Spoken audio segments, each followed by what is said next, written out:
नमस्कार, स्वराज एक्सप्रेस देख रहे हैं आप। मैं हूं आपके साथ रितिका शर्मा। आइए इस बुलेटिन की शुरुआत करते हैं हेडलाइंस के साथ।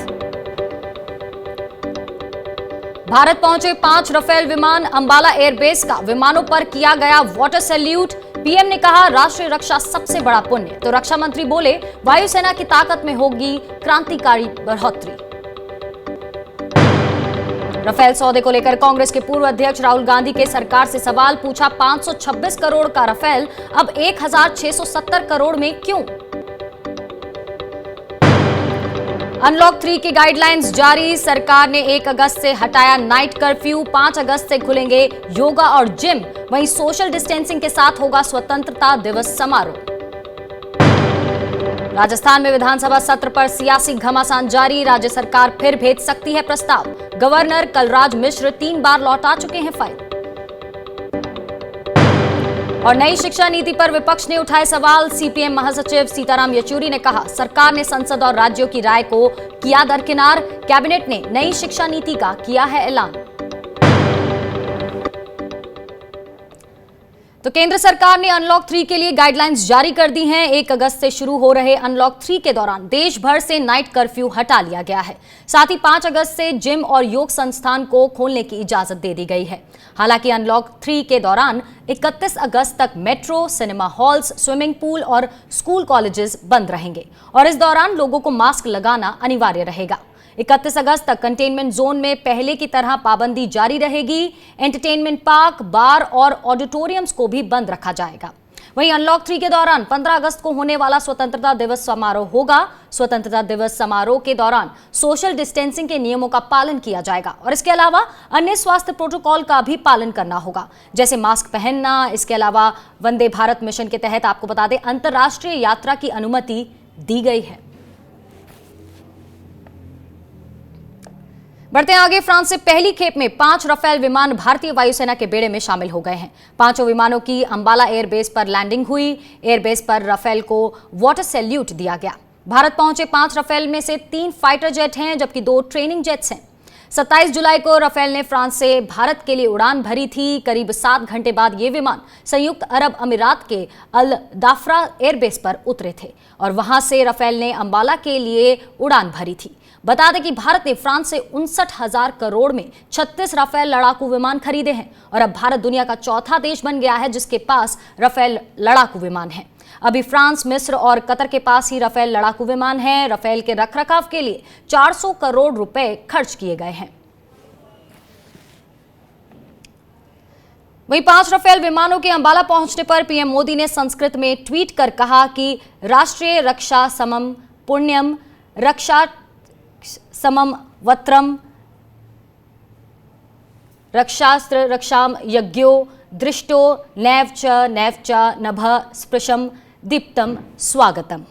पीएम मोदी ने संस्कृत में ट्वीट कर कहा कि राष्ट्रीय रक्षा के समान कोई पुण्य नहीं है, राष्ट्रीय रक्षा के समान कोई व्रत नहीं है, राष्ट्रीय रक्षा के समान कोई यज्ञ नहीं है, नहीं है, नहीं है।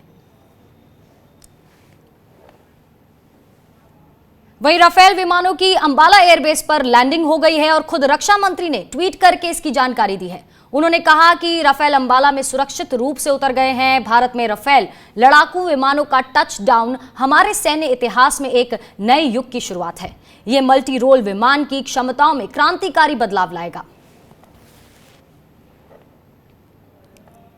वहीं एनडीए में शामिल दलों ने राफेल के भारत पहुंचने का स्वागत किया है। लोक जनशक्ति पार्टी का कहना है कि राफेल के आने से भारत की सुरक्षा और मजबूत हुई है।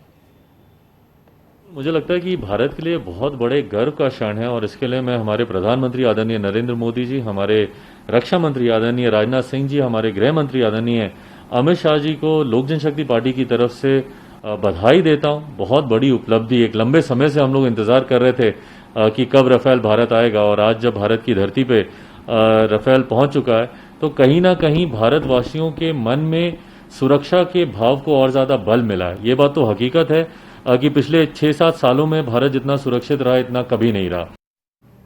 और वहीं रक्षा विशेषज्ञों का कहना है कि राफेल के आने से वायुसेना मजबूत हुई है। रक्षा विशेषज्ञों के मुताबिक अरसे बाद वायुसेना को उन्नत किस्म के लड़ाकू विमान मिले हैं।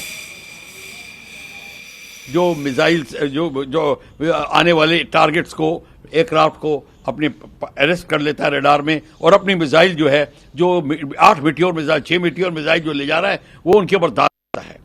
और माइका मिसाइल भी है, मीटियोर लॉन्ग रेंज है, माइका क्लोज कॉम्बैट और मीडियम कॉम्बैट मिसाइल है, तो दोनों वो दाग सकता है। और मीटियोर ओवर द होराइजन ये है बियॉन्ड विजुअल रेंज, और उसका 150 किलोमीटर उसका कैपेबिलिटी है, दुश्मन को पता भी नहीं चलेगा। भारत को एक बहुत अच्छी उपलब्धि मिली हुई है भारत की, और बहुत अच्छा कदम उठाया है।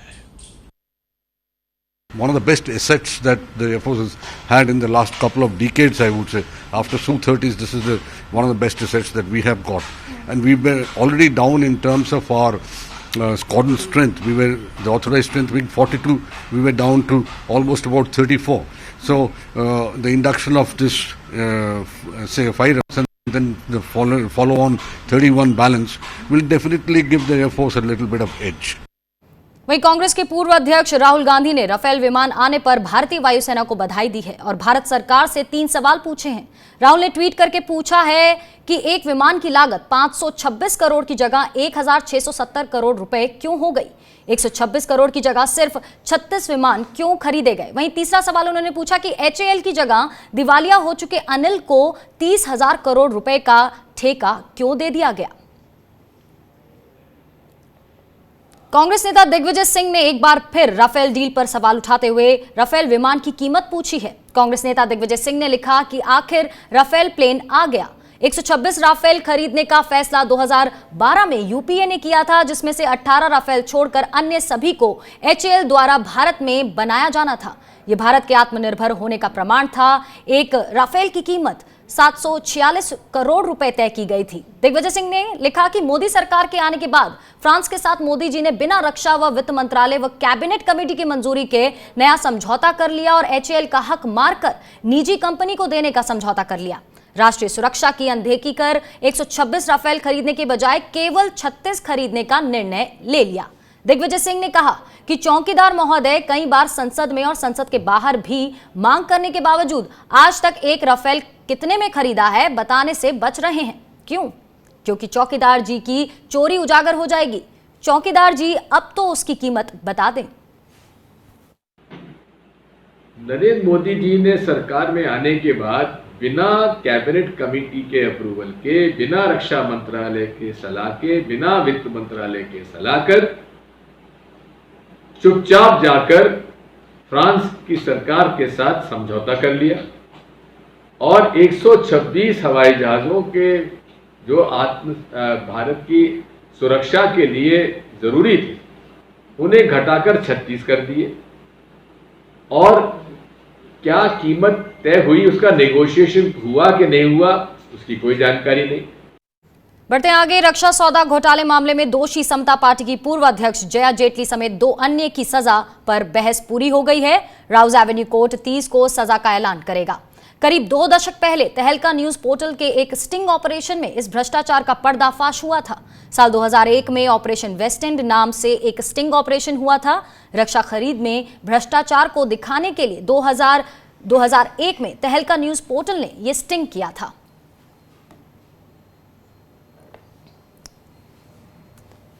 दरअसल ये पूरा मामला अटल बिहारी वाजपेयी सरकार के दौरान का है। साल 2001 में अटल की सरकार के वक्त जॉर्ज फर्नांडिस रक्षा मंत्री थे और इसी दौरान तहलका.com ने रक्षा सौदे में दलाली को लेकर एक स्टिंग ऑपरेशन किया, जिससे देश की राजनीति में भूचाल आ गया। स्टिंग ऑपरेशन में तहलका.com में बीजेपी के तत्कालीन राष्ट्रीय अध्यक्ष बंगारू लक्ष्मण पैसा लेते दिखे, जिसमें वो एक एजेंट से 1 लाख रुपए की घूस ले रहे थे। और इसी मामले में तत्कालीन रक्षा मंत्री जॉर्ज फर्नांडिस की करीबी जया जेटली का नाम भी सामने आया, जिसके बाद जॉर्ज फर्नांडिस को इस्तीफा देना पड़ा था।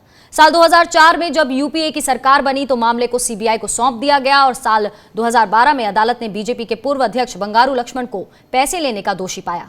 अदालत ने बीजेपी के पूर्व अध्यक्ष को 4 साल जेल और 1 लाख रुपए के जुर्माने की सजा सुनाई और अदालत ने अब जॉर्ज फर्नांडिस की करीबी जया जेटली समेत 3 और लोगों को दोषी करार दिया है। वहीं राजस्थान में जारी सियासी घमासान के बीच गवर्नर ने एक बार फिर विधानसभा सत्र बुलाने की मांग ठुकरा दी है। राज्यपाल ने लगातार तीसरी बार राज्य सरकार की फाइलें लौटाई हैं और मुख्यमंत्री अशोक गहलोत ने खुद राजभवन जाकर राज्यपाल से मुलाकात की। दरअसल गहलोत सरकार ने विधानसभा सत्र को लेकर तीसरी बार प्रस्ताव भेजा था। राजस्थान सरकार विधानसभा सत्र बुलाना चाहती है और इसके पहले आपको बता दें कि सोमवार को राज्यपाल ने विशेष विधानसभा सत्र बुलाने की गहलोत सरकार की मांग को खारिज कर दिया था और कहा था कि सत्र बुलाने के लिए सरकार को 21 दिनों का नोटिस देना होगा। राज्यपाल ने यह भी पूछा कि क्या सरकार कोई विश्वास मत चाहती है। जी गए हैं, देखते हैं क्यों लौटाई है, क्या कारण है। हमने कोई भी ऐसे नियम कायदे कानूनों में कोई चीज़ ऐसी नहीं छोड़ी जो हमें करनी चाहिए और हम नहीं कर रहे हों। मुख्यमंत्री जी गए हैं, देखते हैं क्या फैसला होता है। हम नियम कायदे कानून और प्रक्रिया और संविधान के विपरीत कोई काम कर नहीं रहे हैं। अगर इसके विपरीत हमें कुछ करने को कहा जाएगा तो कांग्रेस सहन नहीं करेगी। वहीं राजस्थान कांग्रेस प्रभारी ने बीजेपी पर निशाना साधते हुए कहा कि कुछ राज्यों में वो जरूर सफल हुए होंगे, लेकिन ये राजस्थान है, यहाँ सत्य जीतेगा, असत्य की हार होगी। उन्होंने कहा कि लोकतंत्र जीतेगा और षड्यंत्र की हार होगी। कुछ राज्यों में वो जरूर सफल हुए होंगे, चाहे कर्नाटक हो, मध्य प्रदेश हो, मणिपुर हो, अरुणाचल, गोवा हो, लेकिन ये राजस्थान है। राजस्थान की एकजुटता, यहाँ के कार्यकर्ताओं की भावना और इस वीर भूमि में निश्चित रूप से सत्य जीतेगा, असत्य की हार होगी, संविधान जीतेगा, लोकतंत्र जीतेगा और षड्यंत्र की हार होगी। वहीं राजस्थान में विधानसभा सत्र बुलाने वाली फाइल तीसरी बार लौटाने के बाद राजभवन ने सफाई दी है। राज्यपाल ने 3 आपत्तियां उठाते हुए गहलोत सरकार के प्रस्ताव को लौटा दिया। उन्होंने कहा कि विधानसभा सत्र बुलाना है तो 21 दिन का क्लियर नोटिस देकर बुलाया जाए। यदि किसी भी परिस्थिति में विश्वास मत हासिल की जाने की कार्यवाही की जाती है तो ये कार्रवाई सुप्रीम कोर्ट के आदेशों के अनुरूप किया जाए। और वहीं राजभवन की ओर से कहा गया है कि सभी सदस्यों की भागीदारी उनकी स्वतंत्र इच्छा से सुनिश्चित की जाए। कोरोना महामारी के संबंध में दिशा निर्देशों के पालन हेतु ये स्पष्ट किया जाए कि सत्र के दौरान सामाजिक दूरी का पालन कैसे और किस प्रकार किया जाएगा। राजस्थान के मुख्यमंत्री अशोक गहलोत ने राज्य में जारी राजनीतिक गतिरोध पर कहा है कि ये लड़ाई हम जीतेंगे। साथ ही उन्होंने दावा किया कि उनकी सरकार स्थायी और मजबूत है। गहलोत ने नए प्रदेशाध्यक्ष गोविंद सिंह डोटासरा के पदभार ग्रहण समारोह में कार्यकर्ताओं से कहा कि केंद्र सरकार के सहयोग से, बीजेपी के षड्यंत्र से, धन बल के प्रयोग से राज्य की कांग्रेस सरकार को अस्थिर करने का षड्यंत्र चल रहा है। उन्होंने कहा कि ये जो माहौल बना है उससे चिंता करने की जरूरत नहीं है, हमारी सरकार स्थायी और मजबूत है। और वहीं राज्यपाल की तरफ से विधानसभा सत्र बुलाने का कैबिनेट का प्रस्ताव तीसरी बार वापस लौटाने के बाद जयपुर में गहलोत कैबिनेट की बैठक हुई। बैठक में विधानसभा सत्र बुलाने के लिए नए प्रस्ताव पर चर्चा हुई। राजस्थान के मंत्री प्रताप सिंह खाचरियावास ने कहा है कि कैबिनेट राज्यपाल जल्द विधानसभा सत्र बुलाएं। कैबिनेट की मीटिंग हो गई और हमारे राजस्थान के संविधान प्रमुख राज्यपाल महोदय को मुख्यमंत्री की अध्यक्षता में, अशोक गहलोत जी की अध्यक्षता में जो मीटिंग हुई उसके बाद प्रस्ताव बनाकर भेज दिया गया है। और जो प्रस्ताव बनाकर भेजा गया है वो प्रस्ताव राजस्थान के हित में है। राज्यपाल साहब हमारे परिवार के मुखिया हैं। आज मुख्यमंत्री अशोक गहलोत जी खुद भी उनसे मिलकर आए थे और हमें पूरा विश्वास है कि राज्यपाल महोदय अब जो प्रस्ताव जा रहा है उस प्रस्ताव के अनुसार जल्दी ही विधानसभा सत्र की डेट घोषित करेंगे और वो विधानसभा सत्र जल्दी से जल्दी हो सकेगा, आप ये मानकर। वहीं राजस्थान के मुख्यमंत्री के भाई अग्रसेन गहलोत ईडी को समय देकर नहीं पहुंचे। दिल्ली ईडी के अधिकारियों ने कहा कि अब दोबारा अग्रसेन गहलोत को नया समन भेजा जाएगा और आने के लिए कहा जाएगा। जबकि अग्रसेन गहलोत ने ईडी अधिकारियों से कहा था कि वो करीब 1 बजे से लेकर 1:30 बजे के बीच ईडी मुख्यालय पहुंच जाएंगे। अग्रसेन गहलोत के अनुरोध पर ही ईडी ने सुबह के बजाय दोपहर का समय दिया था। उर्वरक घोटाला मामले में ईडी उनसे पूछताछ करना चाहती है और हाल ही में ईडी मुख्यालय में दर्ज किया गया था ये मामला। और अग्रसेन गहलोत राजस्थान के मुख्यमंत्री के भाई हैं। चलिए बुलेटिन में यहाँ रुकेंगे एक छोटे से ब्रेक के लिए, आप बने रहिए हमारे साथ।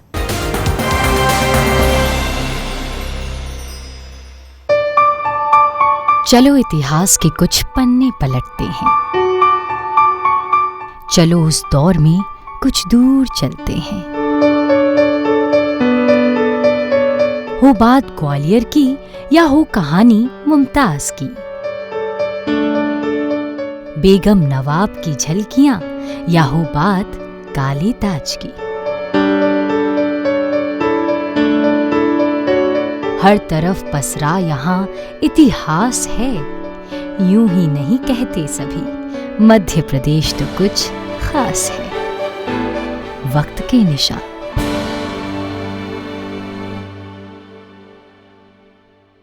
स्ट्रीम कोई भी हो, बेस्ट करियर ऑप्शन के लिए है Bhabha University. Best faculty, world class infrastructure, scholarships, high tech labs, 27 acre of lush green campus, hostel facility, admissions open for engineering, pharmacy, dental, computer application, management and agriculture. Bhabha university at Hoshangabad road Bhopal. Call 91650 25500।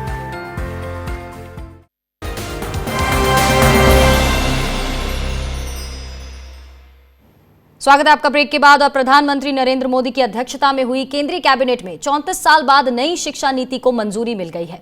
साल 2020 में वित्तीय budget में ही केंद्रीय मंत्री निर्मला सीतारमण ने नई शिक्षा नीति का ऐलान किया था और इस नई शिक्षा नीति के तहत देश में शिक्षा के मायने को बदला जाएगा और इससे न सिर्फ युवाओं को शिक्षा के नए अवसर मिलेंगे बल्कि रोजगार प्राप्त करने में भी आसानी होगी। नई शिक्षा नीति के तहत कोई छात्र एक कोर्स के बीच में अगर कोई दूसरा कोर्स करना चाहे तो पहले कोर्स से सीमित समय के लिए ब्रेक लेकर कर सकता है। वहीं केंद्र सरकार ने शिक्षा नीति को लेकर 2 समितियां बनाई थी। एक TSR सुब्रमण्यम समिति और दूसरी डॉक्टर के कस्तूरी रंगन समिति बनाई गई थी। नई शिक्षा नीति के लिए बड़े स्तर पर सलाह ली गई। 2.5 लाख ग्राम पंचायतों, 6,600 ब्लॉक्स और 6,076 जिलों से सलाह ली गई थी।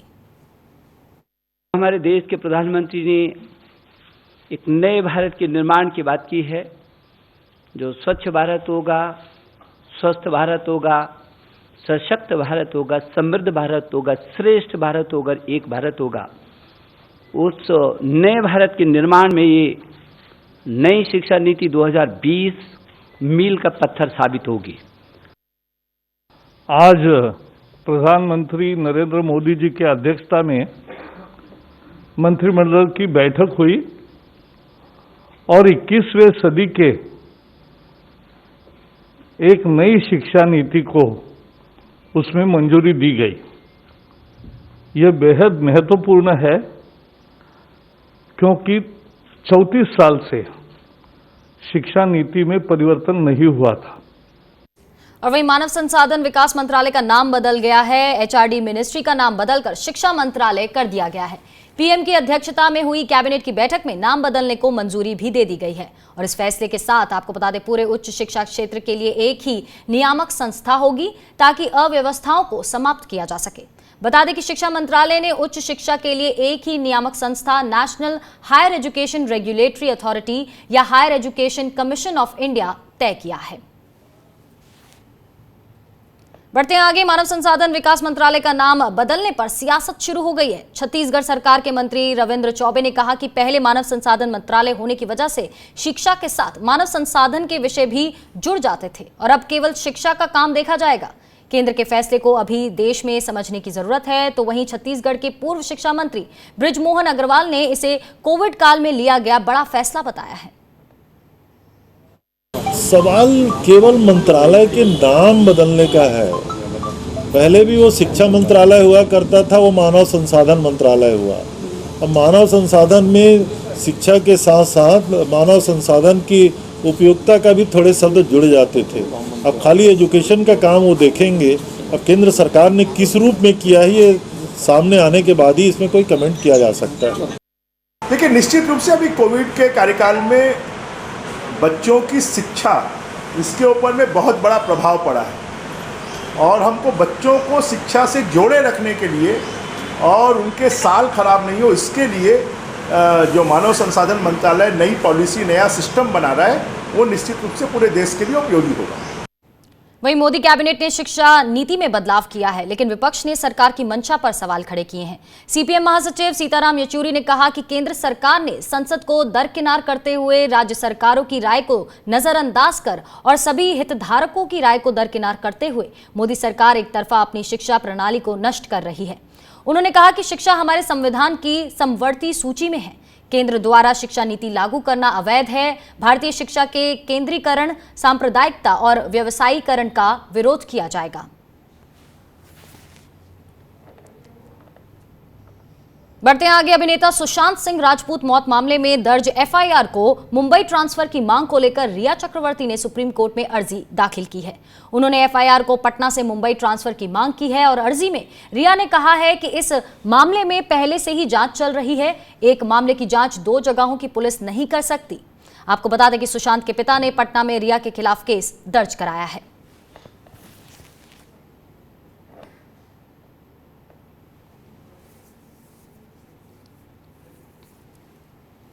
रिया चक्रवर्ती के खिलाफ एफआईआर को लेकर बिहार के राजनीतिक दलों की प्रतिक्रियाएं भी सामने आई हैं। न्याय मिले, उनके परिवार को न्याय मिले, जस्टिस मिले, इसके लिए फेयर इन्वेस्टिगेशन होना बेहद जरूरी है। और बिहार के ही थे वो, और बल्कि देश के आइकॉन भी है। तो हम लोग सब लोगों की मांग थी कि जो जांच जो है निष्पक्ष हो और जल्द से जल्द जो है जांच कौन दोषी है और क्या वजह है इसका पता चले। और कहीं ना कहीं इस पूरे प्रकरण से जुड़े जो भी तथ्य हैं वो सामने आने चाहिए। उन लोगों को बेनकाब किया जाना चाहिए जिन्होंने सुशांत सिंह राजपूत को उकसाया। उनके बैंक अकाउंट से विड्रॉल से लेकर के तमाम बिंदुओं पर एफआईआर में चर्चा है और मुझे लगता है पटना पुलिस इन सभी बिंदुओं पर सिलसिलेवार तरीके से तहकीकात करेगी। बिहार के बेटे और talented brilliant intellectual actor Sushant Singh Rajput की संदेहास्पद मृत्यु ने बिहार, भारत सहित पूरी दुनिया में उनके चाहने वालों को झकझोर कर रख दिया है। उनके परिवार की तरफ से पटना में एक एफआईआर दर्ज कराया गया है, जिसका हम सभी समर्थन करते हैं। पूरी दुनिया भर से उनके चाहने वालों की तरफ से, सभी राजनीतिक दलों और महत्वपूर्ण लोगों की तरफ से इस मामले में उच्च स्तरीय जांच सीबीआई इंक्वायरी की मांग की जा रही है, जिसका हम सभी समर्थन करते हैं। यह जांच तो होनी ही चाहिए ताकि बिहार के बेटे को न्याय मिले। चलिए यहाँ रुकेंगे छोटे से ब्रेक के लिए, आप बने रहिए हमारे साथ।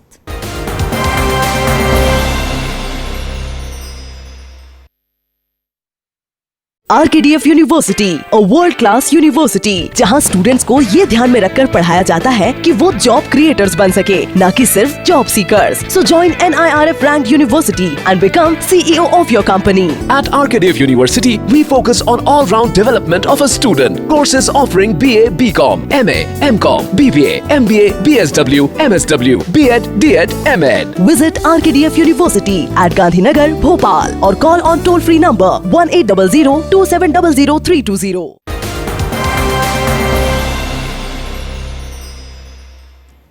स्वागत है आपका ब्रेक के बाद। और मोदी सरकार की बेहद महत्वाकांक्षी और विवादित सेंट्रल विस्टा परियोजना को चुनौती देते हुए सुप्रीम कोर्ट में दायर की गई याचिकाओं पर केंद्र सरकार ने जवाब दिया है।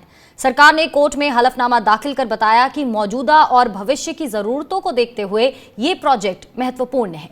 केंद्र सरकार के मुताबिक संसद भवन की इमारत जगह की कमी के साथ साथ सुविधाओं और तकनीकी मामलों में वर्तमान आवश्यकताओं को पूरा करने में सक्षम नहीं है। वहीं केंद्रीय गृह मंत्रालय ने छत्तीसगढ़ के दर्जन भर से ज्यादा संगठनों के देसी और विदेशी फंडिंग पर रोक लगा दी है। आरबीआई के तहत छत्तीसगढ़ के बैंकों को नोटिस भेजकर फॉरेन एक्सचेंज कंट्रीब्यूशन एक्ट की जानकारी मांगी गई है। आपको बता दें कि छत्तीसगढ़ में मिशन रीच पर धर्म परिवर्तन का आरोप लगाता रहा है और पिछले 6 सालों में छत्तीसगढ़ में 50 से ज्यादा मिशन रीच के खातों पर रोक लगाई जा रही है।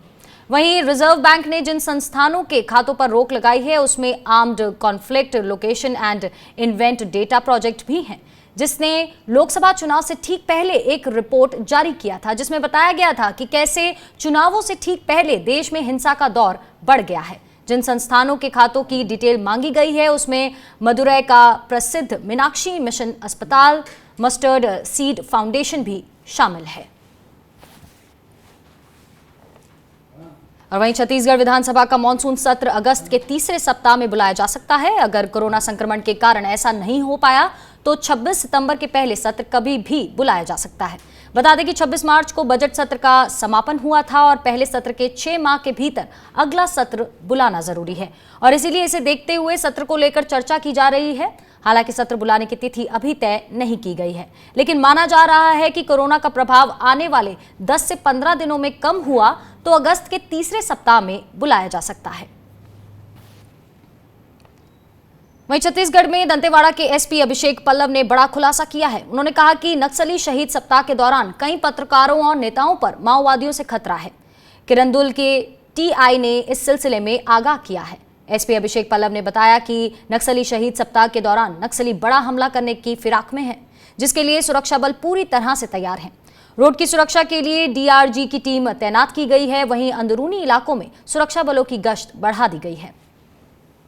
मालूम चला है कि किरंदुल थाना क्षेत्र में कुछ जनप्रतिनिधि और कुछ पत्रकार नक्सलियों के निशाने में है। ये हमें टेक्निकल और ह्यूमन लीड से बातें सामने आई हैं। इसको हम कंफर्म कर रहे हैं। जो इसमें संभावित लोग हैं उसको हमने सतर्क भी किया है, क्योंकि सूचना को पहले फुल्ली उसको वैलिडेट करना होता है। उसमें हम लोग लगे हुए हैं और वहाँ पे हमारी नज़र भी है। यदि नक्सली आसपास शॉर्ट एक्शन टीम उनकी आती है तो उन पर कार्रवाई करके उनको न्यूट्रलाइज किया जाएगा। वहीं राजस्थान विधानसभा के अध्यक्ष सीपी जोशी एक बार फिर सुप्रीम कोर्ट पहुंचे हैं। सीपी जोशी ने राजस्थान हाईकोर्ट के 24 जुलाई के फैसले को सुप्रीम कोर्ट में चुनौती दी है। राजस्थान हाईकोर्ट ने विधानसभा अध्यक्ष पर 19 बागी विधायकों पर कार्रवाई करने से रोका था।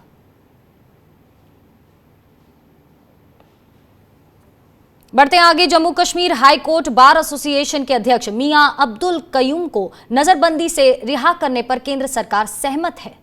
सोमवार को सुप्रीम कोर्ट ने जम्मू कश्मीर प्रशासन से पूछा था कि वो बताएं कि पीएसए के तहत हिरासत में लिए गए हाई कोर्ट बार के नेता मियां अब्दुल कयूम को रिहा क्यों नहीं किया जा सकता। इसके जवाब में जम्मू कश्मीर प्रशासन की तरफ से पेश सॉलिसिटर जनरल तुषार मेहता का कहना है कि कयूम को तुरंत रिहा कर दिया जाएगा। हालांकि तुषार मेहता ने बताया कि केंद्र सरकार ने ये शर्त मान ली है कि कयूम 7 अगस्त तक कश्मीर नहीं जाएंगे और दिल्ली में ही रहेंगे। इसके साथ ही मियां अब्दुल कयूम कोई बयान भी जारी नहीं करेंगे। कयूम को पिछले साल, आपको बता दें, 7 अगस्त को अनुच्छेद 370 हटाए जाने के बाद हिरासत में लिया गया था। बात असम की, जहां बाढ़ का कहर जारी है। गोलाघाट जिले में एक और शख्स की मौत के बाद आंकड़ा 130 हो गया है। Assam state disaster management authority के मुताबिक असम में बाढ़ से अब तक 104 लोगों की मौत हुई है, जबकि 26 लोगों की जान भूस्खलन से गई है। प्रदेश में 33 जिलों में से 21 जिले बाढ़ से प्रभावित हैं और करीब 20 लाख लोग बाढ़ का कहर झेल रहे हैं। और सबसे ज्यादा प्रभावित जिला, आपको बता दें, गोलापार है। यहां 5.25 लाख लोग बाढ़ से प्रभावित हैं और उसके बाद बरपेटा और मोरीगांव। वहीं बिहार में बाढ़ का कहर और बढ़ सकता है। मौसम विभाग ने चेतावनी दी है कि 1 अगस्त तक और बारिश हो सकती है। बिहार में पहले से ही तमाम नदियां खतरे के निशान से ऊपर बह रही हैं और प्रदेश के 11 जिलों के 93 ब्लॉक 765 पंचायतों में करीब 25 लाख की आबादी बाढ़ से बेहद प्रभावित है। बिहार में अब तक, आपको बता दें, 10 लोगों की मौत हो चुकी है। मुजफ्फरपुर में निचले इलाकों में पानी भरने के बाद लोगों को रोड पर शिफ्ट किया गया है। और वह बिहार में अब बाढ़ को मिलकर हराने की तैयारी की जा रही है। और इसी कड़ी में बुधवार को वायुसेना के 2 विमानों ने भी लोगों तक राहत सामग्री पहुंचाने की कमान संभाली। आपको बता दें कि बिहार में बाढ़ से बुरी तरह प्रभावित गोपालगंज समेत कई इलाकों में वायुसेना के विमानों से राहत सामग्री पहुंचाई गई। और उधर दूसरी तरफ पटना के श्री कृष्ण मेमोरियल हॉल में राहत सामग्री की पैकिंग का काम तेजी से किया जा रहा है।